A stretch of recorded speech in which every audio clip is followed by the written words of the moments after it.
the big one. Here's the tough one. Here's the video you guys are waiting for. Negotiations, right? Now, everybody's a little intimidated about negotiations. How do you deal with that, Mark? Because I know you've got a certain attitude. You're to the point, but if you really want to get a deal done, right? How do you approach it? Do you approach it with pushing or being a little aggressive? Do you approach it with trying to find a middle ground? How do you approach negotiating anything, like even buying a car? How do you do it? Okay, well, there's two things, and I'm glad you brought this up because this is very valuable to a lot of people. Number one is planning, and number two is take the fear out of it. Okay, these are two of the secrets. These are the two of the secrets that I use, and I'm a little bit different than the average bear, which is why you have me on. Frankly, I mean, it's certainly not for my looks. So, what happens is you have to take the fear out of it. So if you have no fear, there's nothing to lose. I know it's easier said than done. I'm going to get all kinds of comments below and all kinds of bullshit about, it's easier said than done. It is. But if you practice, if you're dead man walking, you got nothing to lose. You can negotiate your ass off.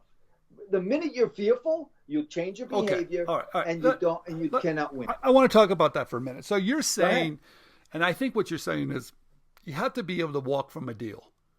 That's right. You have to be able to say, hey, no, thank you, walking, because that's powerful. The no is a powerful word, isn't it? Yeah.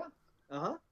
So when do you know, but most people are kind of scared to say that, and they're scared to walk. So how do you get that confidence to be able to walk out? I said, take the fear out. Just go in. And first of all, the other thing I said was planning. So planning is, I'm going to say $1. They're going to say 50 cents. And what I want to do is I want to walk out with 75 cents. So you do the planning, and I'm going to say this. They're going to say that. I'm going to say this. And then you know. Okay. So you come in well planned.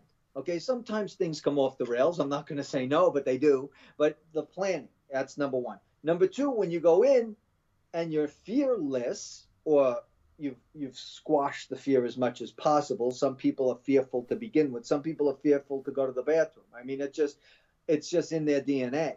But if you have nothing to lose, you can effectively negotiate or not have the deal. But Mark, that's so hard for people. Okay, let's talk about throwing the first punch.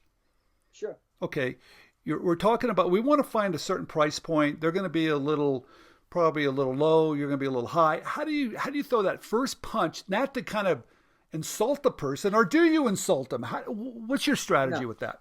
No, my strategy is to have a discussion, to have a conversation.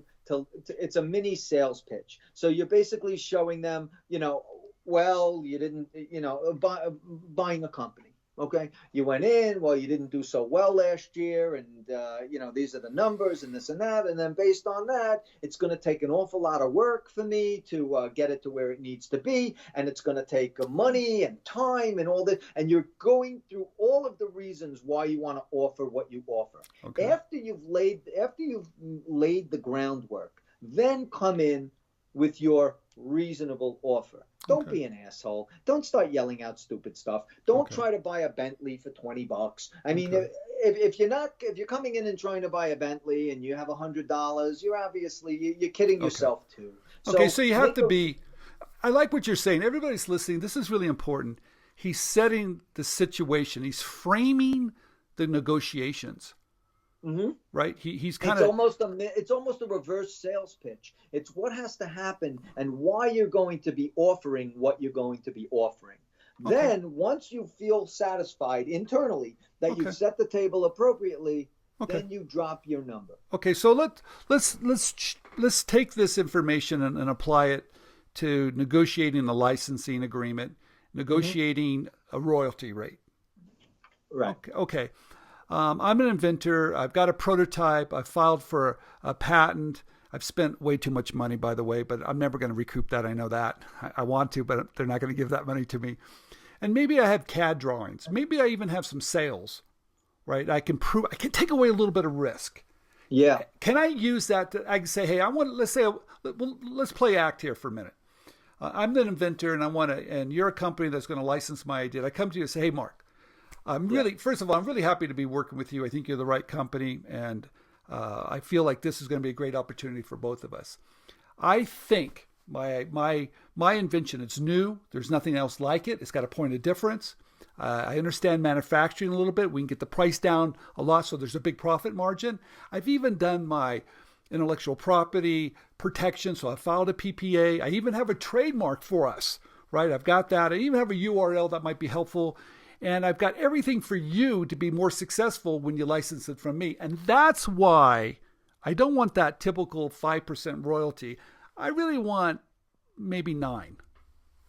Okay. So what I would say to that, if we're really play acting, I would say, Stephen, I really appreciate what you're saying. You've done great homework, but the most that I've ever paid in my whole entire life is 5%. I've got a lot of work to do. I've got to lay out hundreds of thousands of dollars. Hundreds of thousands I've got to lay out so that I've got to bring in container loads, because everything you're saying to me, Stephen, I totally believe you. I believe what you're telling me. But at the same time, it's got to be financially feasible for both of us, both of our parties. I know, but I've already done the manufacturing, Mark. I know there's a higher profit margin in there because I've done my work. I've even protected that point of difference of getting the lowest cost. There's more profit margin in here because I'm a good inventor. I've done more work. That's why I want 7. Okay, so I mean, I understand where you're coming from, and the last thing you should tell me is that the auto industry is a $2.7 billion industry. If I get 0.5%, let's save it. Save the drama for your mama. Okay, so now we're down to 7%.